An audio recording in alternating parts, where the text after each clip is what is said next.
warahmatullahi wabarakatuh. Perkenalkan, kami dari kelompok 4. Saya akan mengawali perkenalan ini dari diri saya sendiri. Perkenalkan, nama saya Mariatul Fitiyah. Saya Maulana Gotama Rifai. Perkenalkan, nama saya Misliani. Perkenalkan, nama saya Nadia Damayanti. Ini kami akan membahas tentang ejaan yang disempurnakan. A. Pengertian ejaan. Ejaan adalah keseluruhan peraturan bagaimana melambangkan bunyi-bunyi ujaran, menempatkan tanda-tanda baca, memotong-motong suatu kata, dan bagaimana menggabungkan kata-kata. Ejaan merupakan kaidah yang harus dipatuhi oleh pemakai bahasa demi keteraturan dan keseragaman bentuk. Terutama dalam bahasa tulis, keteraturan bentuk akan berimplikasi pada ketetapan dan kejelasan makna. Ibarat sedang mengemudi kendaraan, ejaan adalah rambu lalu lintas yang harus dipatuhi oleh setiap pengemudi. Jika para pengemudi mematuhi rambu-rambu yang ada, terciptalah lalu lintas yang tertib dan teratur. Seperti itulah kira-kira hubungan antara pemakai bahasa dengan ejaan. B. Sejarah ejaan bahasa Indonesia. Bahasa Indonesia sebagai bahasa nasional lahir pada tahun 20-an, namun dari segi ejaan, bahasa Indonesia sudah lama memiliki ejaan tersendiri. Berdasarkan sejarah perkembangan ejaan, sudah mengalami perubahan sistem ejaan, yaitu pertama, ejaan Van Ophusen. Ejaan Van Ophusen disebut juga ejaan Balai Pustaka. Masyarakat pengguna bahasa menerapkannya sejak tahun 1901 sampai 1947. Ejaan ini merupakan karya Charles Adrian Van Ophusen, dimuat dalam kitab Logat Melayu 1901. Ciri khusus ejaan Van Ophusen, ejaan ini digunakan untuk menuliskan kata-kata Melayu menurut model yang dimengerti oleh orang Belanda, yaitu menggunakan huruf Latin dan bunyi yang mirip dengan tuturan Belanda, antara lain huruf U ditulis OE, kom hamzah K ditulis dengan tanda petik pada akhir kata. Jika pada suatu kata berakhir dengan huruf A mendapat akhiran I, maka di atas akhiran itu diberi tanda trema. Yang kedua, ada ejaan Republik atau ejaan Suwandi. Ejaan Republik dimuat dalam surat keputusan Menteri Pendidikan dan Kebudayaan Mr. Suwande nomor 264 tanggal 19 Maret 1947, sebab ejaan ini disebut sebagai ejaan Suwandi. Sistem ejaan Suwandi merupakan sistem ejaan Latin untuk bahasa Indonesia. Ciri khusus ejaan Republik atau Suwandi, yang pertama, huruf OE dalam ejaan Van Ophusen berubah menada U. Yang kedua, tanda trema pada huruf A dan I dihilangkan. Yang ketiga, koma ain dan koma hamzah dihilangkan. Koma hamzah ditulis dengan K, misalkan kata menjadi katak. Yang ketiga, ejaan Melindo. Ejaan Melindo atau Melayu Indonesia adalah suatu ejaan dari perumusan ejaan Melayu dan Indonesia. Perumusan ini berangkat dari Kongres Bahasa Indonesia tahun 1954, Medan, Sumatera Utara. Ejaan Melindo ini belum sempat diterapkan dalam kegiatan sehari-hari karena saat itu terjadi konfrontasi antara Indonesia dan Malaysia. Yang keempat, ejaan bahasa Indonesia yang disempurnakan atau EYD. Pada tanggal 16 Agustus 1972, Presiden Republik Indonesia meresmikan pemakaian ejaan bahasa Indonesia. Peresmian ejaan baru itu berdasarkan putusan Presiden nomor 57 tahun 1972. Departemen Pendidikan dan Kebudayaan menyebarkan buku kecil yang berjudul Pedoman Ejaan Bahasa Indonesia yang disempurnakan sebagai patokan pemakaian ejaan itu. Karena penuntun itu perlu dilengkapi, Panitia Pengembangan Bahasa Indonesia Departemen Pendidikan dan Kebudayaan yang dibentuk oleh Menteri Pendidikan dan Kebudayaan dengan surat putusannya tanggal 12 Oktober 1972 nomor 156 P 1972, Amran Halim Ketua, menyusun buku pedoman umum ejaan bahasa Indonesia yang disempurnakan yang berupa pemaparan kaidah ejaan yang lebih luas. Setelah itu, Menteri Pendidikan dan Kebudayaan dengan surat putusannya nomor 0196 tahun 1975 memberlakukan pedoman umum ejaan bahasa Indonesia yang disempurnakan dan pedoman umum pembentukan istilah. Pada tahun 1987, kedua pedoman tersebut direvisi. Edisi revisi dikuatkan dengan surat putusan Menteri Pendidikan dan Kebudayaan nomor 0543 U1987 tanggal 9 September 1987. C. Penggunaan EYD yang benar pada penulisan huruf dan kata. 1. Penggunaan huruf kapital. Huruf kapital dipakai sebuah huruf pertama unsur nama jabatan dan pangkat yang diikuti nama orang tertentu, nama instansi, dan nama tempat. Namun terdapat pengecualian jika nama jabatan tidak diikuti nama orang, maka itu tidak akan menggunakan huruf kapital. B. Huruf pertama nama bangsa. Huruf kapital digunakan sebagai huruf pertama nama bangsa, suku bangsa, dan bahasa. Contohnya bahasa Indonesia. Namun ditegaskan huruf kapital tidak dipakai sebagai huruf nama bangsa, suku bangsa, dan bahasa yang dipakai bentuk dasar kata turunan. C. Nama geografi sebagai nama jenis. Huruf kapital tidak dipakai sebagai huruf pertama istilah geografi yang tidak menjadi unsur nama diri. D. Setiap unsur bentuk ulang sempurna. Huruf kapital dipakai sebagai huruf pertama setiap bentuk ulang sempurna yang terdapat pada nama badan lembaga, pemerintah, dan ketatanegaraan serta dokumen resmi. E. Kata depan dan kata sambung.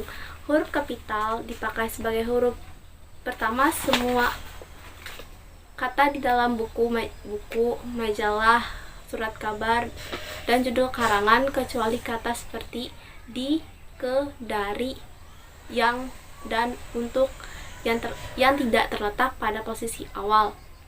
2. Penggunaan huruf miring.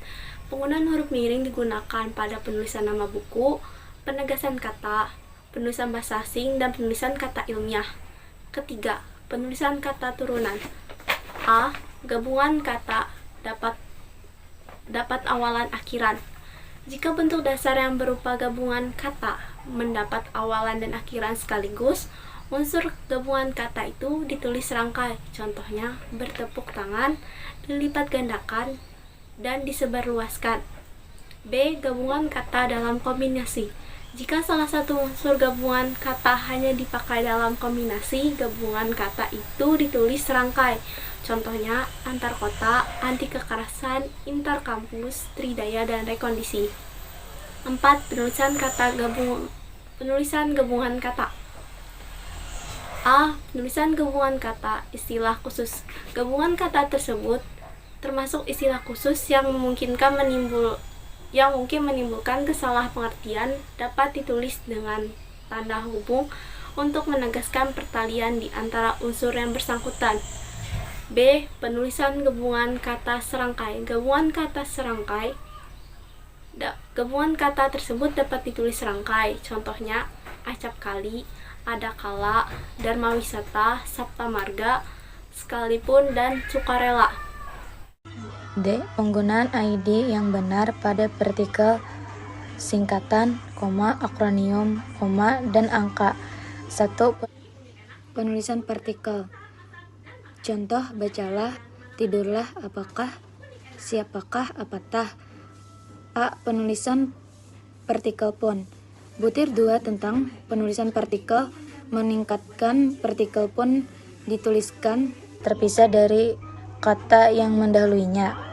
B. Penulisan partikel per. Butir 3 tentang penulisan partikel menyebutkan partikel per yang berarti mulai koma. Penulisan singkatan. Pedoman ID menegaskan singkatan ialah bentuk yang dipendekkan yang terdiri dari satu huruf atau lebih. A. Penulisan singkatan umum 3 huruf.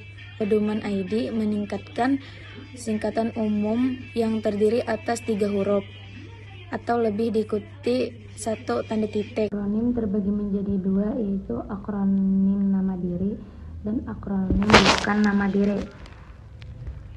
Akronim nama diri yang berupa gabungan suku kata. Akronim nama diri yang berupa gabungan suku kata atau gabungan huruf dan suku kata dari deret kata ditulis dengan awal huruf kapital. Akronim bukan nama diri yang berupa bukan gabungan dari huruf atau suku kata. Membentuk akronim maka diperlukan dan diperhatikan syarat-syaratnya. Pertama, jumlah suku akronim yang lebih jumlah lazim pada kata Indonesia. Akronim dibentuk yang sesuai dengan keindahannya dan keserasian kombinasi vokal dan konsonan yang sesuai dengan pola kata Indonesia lazim. 4. Penulisan langka, yaitu menetapkan 4 jenis penulisan angka. Pertama, angka dipakai untuk menyatakan lambang bilangan atau nomor. Dalam tulisan lazim digunakan angka arah atau angka Romawi. Angka tersebut digunakan untuk menyatakan ukuran, panjang berat, luas, dan isi. 2. Satuan waktu.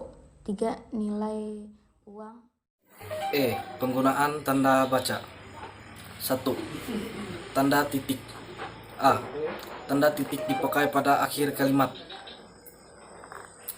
Misalnya, ayahku tinggal di Solo. Titik. B. Tanda titik dipakai pada akhir singkatan nama orang. Misalnya, Yamin. C. Tanda titik dipakai pada akhir singkatan gelar. Misalnya, DR. 2. Tanda koma. A. Tanda koma dipakai di antara unsur-unsur dalam suatu pemerincian atau pembilangan. Misalnya, saya membeli kertas, pena, dan tinta. Titik. B. Tanda koma dipakai untuk memisahkan kalimat setara yang satu dari kalimat setara berikut yang didahului oleh kata tetapi dan melainkan. Misalnya, saya ingin datang, tetapi hari hujan. Titik. 3. Tanda koma. A. Tanda koma dapat dipakai untuk memisahkan bagian-bagian kalimat yang sejenis dan setara. B. Tanda titik koma dapat dipakai untuk memisahkan kalimat yang setara dari dalam suatu kalimat majemuk sebagai pengganti kata penghubung. Misalnya, ayah mengurus tanaman di kebun. Ibu sibuk bekerja di dapur. Adik menghafal nama-nama pahlawan nasional. Saya sendiri asik mendengarkan siaran pilihan pendengar. 4. Tanda titik 2. Tanda titik 2 dipakai pada akhir suatu pernyataan lengkap bila diikuti rangkaian atau misalnya, yang kita perlukan sekarang ialah barang yang berikut. Titik 2. Kursi, meja, dan lemari. B.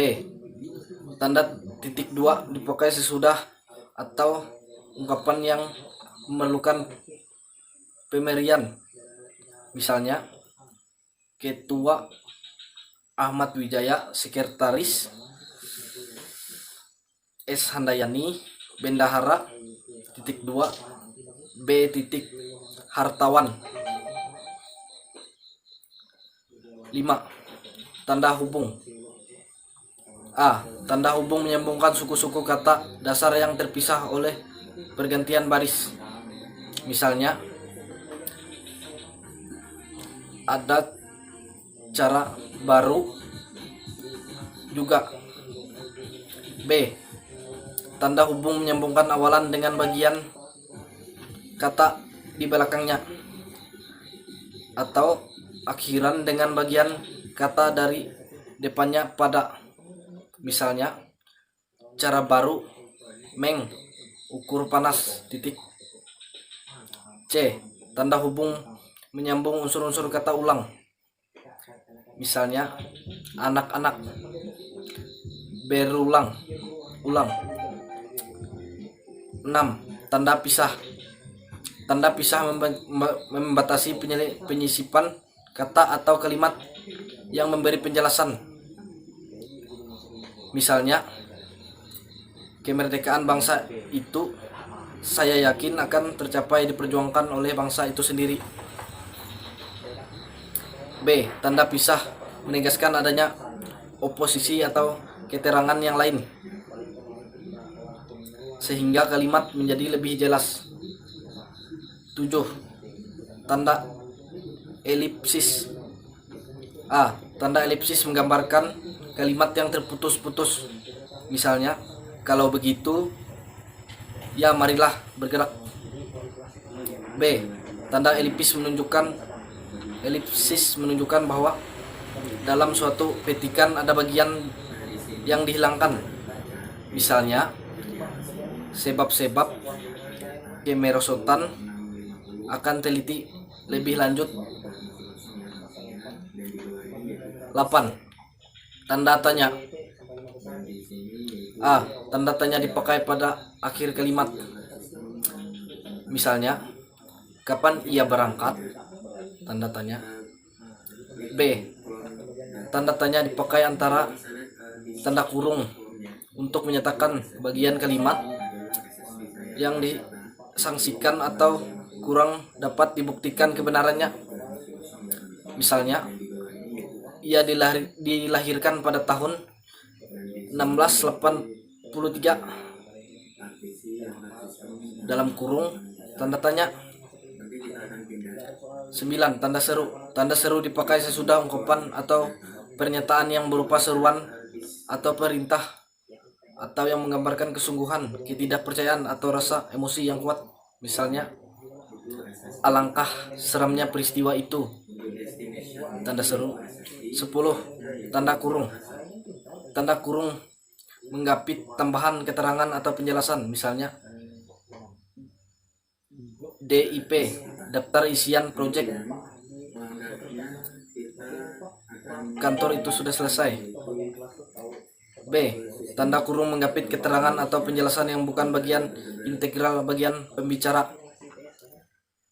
C. Tanda kurung menggapit atau huruf yang memerinci satu seri keterangan, angka atau huruf dapat diikuti oleh kurung tutup saja. Misalnya, faktor produksi menyangkut masalah berikut. A. Alam. B. Tenaga kerja. C. Modal. 11. Tanda saku. Tanda kurung saku menggapit huruf, kata atau kelompok kata sebagai koreksi atau tambahan pada kalimat atau bagian yang ditulis orang lain. B. Tanda kurung menggapit keterangan kalimat penjelas sesudah tanda berkurung. 12. Tanda petik. A. Tanda petik menggapit petikan langsung yang berasal dari pembicaraan, naskah, atau bahan tertulis lain. Misalnya, tanda petik sudah siap, tanda tanya, lalu tanda petik. 13. Tanda petik tunggal. Tanda petik tunggal menggapit petikan yang tersusun di dalam petikan lain. Misalnya, tanya Basri, koma, tanda petik, ku dengar bunyi kring-kring tadi, tanda petik. 14. Tanda ulang. Tanda ulang dapat dipakai dalam tulisan cepat dan natula untuk menyatakan pengulangan kata dasar. Misalnya, kata-kata ditulis pakai 2. 15. Tanda garis miring. Tanda garis miring dipakai dalam penomoran kode surat. Misalnya, 0.7 tanda garis miring PK garis miring 1973. Tanda penyingkat atau apostrof. Tanda apostrof menunjukkan penghilangan bagian kata. Misalnya, Ali kan kusurati